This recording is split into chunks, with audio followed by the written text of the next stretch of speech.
The black community has been at the heart of Democratic politics for generations, backing the Democratic presidential candidate by huge margins in every election since 1932. But that support is slipping. Exit polls showed 12% of black voters chose Donald Trump for president in 2020.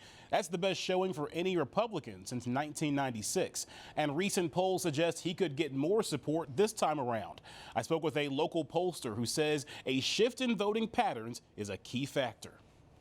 I think most Democratic pollsters and most Republican pollsters will tell you that this election will come down to black voter enthusiasm and turnout. Northwestern political science professor Alvin Tillery told us and the White House back in June that Democrats could be in trouble with black voters.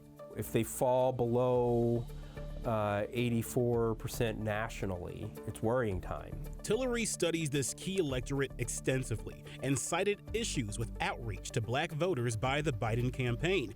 But now a black woman, Vice President Kamala Harris, is at the top of the ticket. I accept your nomination to be President of the United States of America. Have the issues been fixed? Yes and no. So with Kamala's entry into the race, what's happened is that enthusiasm among the black folks who were already going to vote for Joe Biden spiked markedly. The place where they need to catch up is with that black swing voter, those folks that are under 40. They're not easily mobilized by black elected officials or groups like the NAACP. When Obama won both times, those people registered and went to the polls like crazy. And that's not happening in the same way for Kamala Harris, and it's something they should be worried about. We must rise up and elect Republican leaders who will get this country back on track. Aurora Mayor Richard Irvin founded and chairs the Black Republican Mayors Association. Now the Democratic Party has written us a promissory note marked return to sender due to insufficient funds. We cannot accept that bounce check. As a Republican mayor in a traditionally Democratic city, Irvin is trying to bring new voices into the GOP. Donald Trump is actually giving plans and talking about what we need to do to help the black community out. What we need to do to educate our kids. We need to do to put food on the table. What we need to do to pay the mortgage and the rent. What we need to do to prepare for a strong financial future. On the surface, Harris overwhelmingly has the black vote secured, but her support amongst black men is weaker. A September poll by the NAACP showed over a quarter of them under 50 say they will support former President Donald Trump in November's election. There have been historic investments in the black community and black businesses and HBCUs to the judiciary, the appointments that President Biden has made. These things have happened. A lot of folks don't even know about those things because it hasn't impacted them directly. Mandela Barnes is the former lieutenant governor of Wisconsin and a former Democratic Senate candidate, now working to activate voters in the critical swing state as president of Power to the Polls Wisconsin. We have a situation where we feel like we're not being heard. Well, let's sit down and let's talk to people about this. And I think for the sake of our democracy, the difficult conversation is worth it.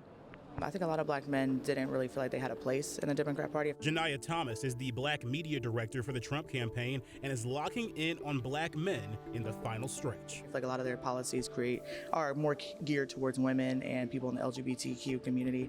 And I think that black men are seeing that they want, to better their families. They want to build generational wealth. And I think that they're seeing that those values align with President Trump and the Republican Party. Over in Indiana, Whitley Yates is trying to reach black voters too. So no other Republican Party actually has a director of diversity. What does it mean?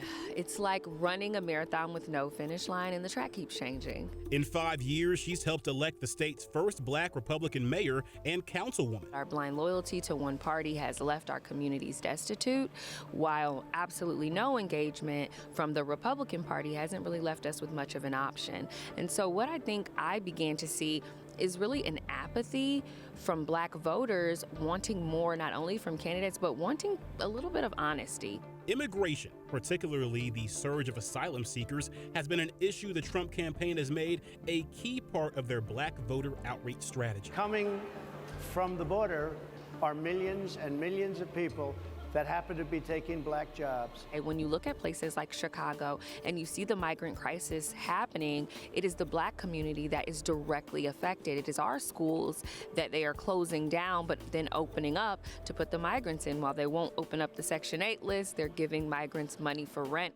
We have our own poor here in this country we need to address. We have our own kids that are uneducated in this country. We have our own families that can't put food on the table that we need to address here in this country. Tillery says it's messaging, not policy, that's causing the Democrats to lose black support. The ways that the Democrats have traditionally mobilized black voters through their get out the vote efforts through souls to the polls and black churches, it's not having as large an effect on black millennial and Gen Z voters. 50% of the black population is under 30. About 40% of the black population does not go to church regularly anymore.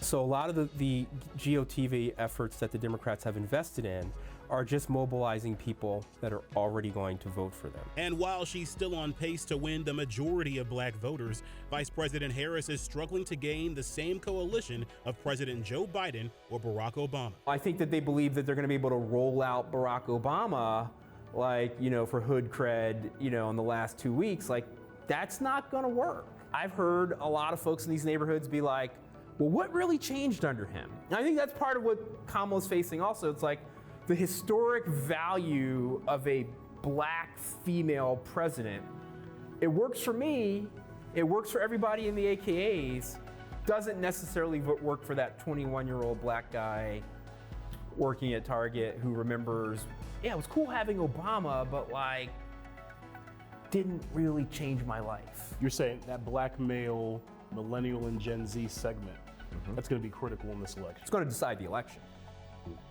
It's going to decide the election. All right, so the last few election cycles, the polls have been inconsistent. However, a new national poll shows recent efforts by the Harris campaign could be helping them with black men. Take a look at how ABC and Ipsos game it out. In 2020, Joe Biden got 79% of black male votes. However, in 2024, Harris appears to be making a late surge, slightly outpacing Biden's 2020 numbers. The poll also shows Trump's support with black men dropped from 19% in 2020 to 11% in 2024.